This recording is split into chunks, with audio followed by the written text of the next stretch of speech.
John Sacramone, Johnny Sack, one of the most feared men in the New York mob.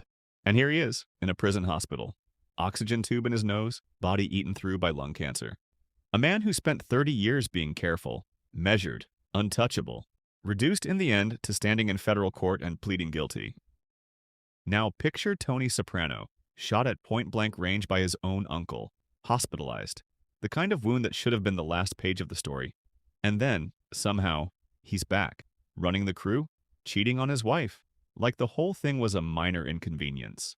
Think about what Tony survives across the show. The shooting, New York, his own psychology, the panic attacks, the gambling, the affairs, the decisions that should have resulted in his death years before they actually did. There is no rational explanation for why Tony Soprano is still standing at the end of any given season. And yet, here he is. So why does the careful man end up dying alone in a federal prison hospital, while the reckless one keeps getting handed more time? Was Johnny just unlucky? Or is Tony Soprano the single luckiest person in this entire show? The most common reading is that Tony is the smarter operator. He's the protagonist. He outsmarts enemies, weathers crisis, holds a fractious organization together mostly through personality. The show builds him up as someone who wins because he's Tony. But I've been sitting with a different opinion. What if Johnny Sack was actually the more disciplined man, the more strategic one, the one who managed relationships more carefully, thought further ahead, and played this game closer to how it was designed to be played? What if the real gap between these two men wasn't intelligence or skill, but something completely outside either of their control? By the end of this, I think the question of who was better at the game is going to feel a lot more complicated than you might think. Because this story isn't really about who was smarter. It's about what happens when preparation runs headfirst into chaos, and chaos doesn't even blink. Let's start with how each man actually moves. Johnny Sack is a chess player. Watch him navigate New York. The patience, the calibration, the constant awareness of where everyone sits in relation to everyone else. He understands something Tony never fully internalizes. Power in this world isn't just about force. It's about positioning, knowing when to apply pressure and when to disappear. When he's working his angle against Carmine Lupertazzi, he doesn't go straight at him. He builds coalitions quietly. He waits. He operates like a man who's already decided how the next 3 moves end before he makes the first one. Tony operates on a completely different frequency. And I want to be careful here. Tony isn't stupid. But his factory setting is emotional, and that colors everything. When Ralph Cifaretto finally crosses the line that Tony can't forgive, he doesn't sit with it, doesn't calculate what killing a top earner costs him politically. He goes upstairs and uses his hands. When Coco says something about Meadow outside a restaurant, Tony doesn't pause to think about what another incident with New York means. He puts Coco's face into a metal railing until there are teeth on the pavement. There's no plan in those moments, just rage. And the violence is the easiest part to understand. It's the gambling that's quietly more revealing. The later season spiral that has no strategic upside, that exists purely because Tony needs the feeling.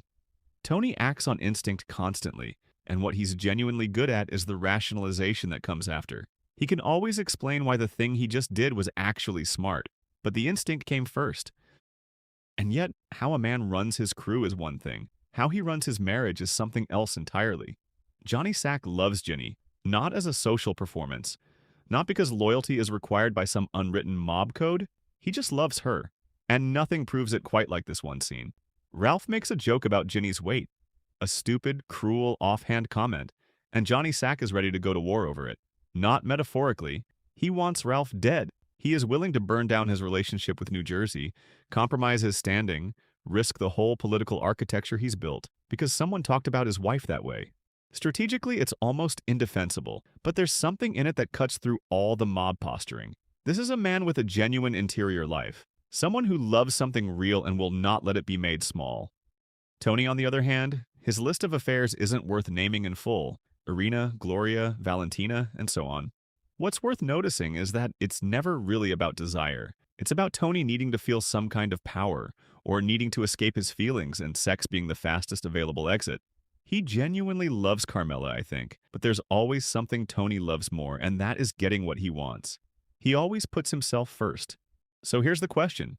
Between the two of them, who actually had the more emotionally mature relationship? The mob underboss who nearly ignited a war because someone insulted his wife? or the man who couldn't string together a faithful year. Self-control isn't only a strategic asset, it's a window into character. And on this particular dimension, Johnny and Tony aren't even in the same conversation. But self-control and loyalty can only take you so far, because at some point the game stops caring about how well you played it. The allocution scene is hard to watch for a different reason than you'd expect. Johnny doesn't break. He stands there in federal court cooperating, pleading guilty, surrendering everything he spent his life building, and he keeps it together. Which is almost worse, because you can feel the weight of what it's costing him. This is a man who built his entire identity around control, and even here, even now, he won't let it go. The composure is the last thing he owns. Meanwhile, Tony takes a bullet from Junior and recovers. The New York War escalates to a point where it should consume him, but it doesn't. Decision after decision that should accumulate into something fatal. But they don't. The consequences keep getting deferred. He keeps getting more time. The show never tells you how to feel about this. It doesn't put its hand on your shoulder and say, "This is unfair." It just lays it in front of you and moves on. But it is unfair. Johnny was more careful, more loyal, more disciplined. He played closer to the rules of survival than Tony ever bothered to. Yet, he died in a federal medical facility while Tony sat at the Sunday dinner table. And yet both men went to their fates believing the same thing, that they were in control. At the base of both these men is the same belief, that outcomes can be managed. Johnny's version is that if you're disciplined enough, smart enough, careful enough, you can navigate through. Tony's version is that if your instincts are sharp enough and your will is strong enough, you'll find a way. Different methods, same assumption underneath, that what happens to you depends on how well you play. But 6 seasons of The Sopranos are essentially an argument against that assumption. Johnny's downfall doesn't come from a strategic mistake. It comes from an informant in the right place at the right time, and from cells in his lungs dividing in a certain way. You can't chess your way past a federal wiretap. You can't negotiate with cancer. And Tony's survival isn't a testament to skill. It's Junior shooting him in the stomach and missing anything vital. It's a surgeon making the right call. It's a series of small, arbitrary moments that just happen to fall a certain direction. None of it earned, none of it deserved. The mob world in this show looks, on the surface, like a meritocracy. The smart survive, the careless get clipped. There's supposed to be a logic to it, but David Chase spends 6 seasons showing you, scene by scene, that the logic is mostly a story people tell themselves. Chaos doesn't distribute consequences according to merit. The universe is genuinely not keeping score. Most stories give you the satisfaction of deserved outcomes. The Sopranos doesn't. The careful man loses, and the reckless one gets another day. So where does that leave us with these two men? Well, I'm not making Johnny Sack into a saint. He was a mob boss. He ordered violence. He lived comfortably inside a world built on brutality, and he's not separate from that world just because he loved his wife. And Tony wasn't just lucky. The survival instincts were real. The reads on people were often extraordinary. There's something in Tony Soprano that genuinely works. You can't dismiss it. But what the show asks you to hold is this. Johnny Sack played with more discipline, more loyalty, more long-term awareness than Tony Soprano managed across the full run of the series. He did more things right. And his reward was a prison hospital room and a death that his enemies didn't even have to organize. Tony's reward for the impulsiveness, the chaos, the emotional wreckage was more time, more dinners, more of the life.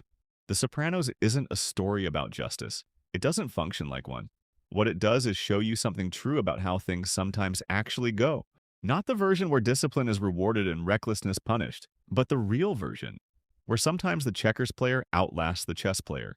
Not through superior play, just through the dumb luck of which way the board happened to fall.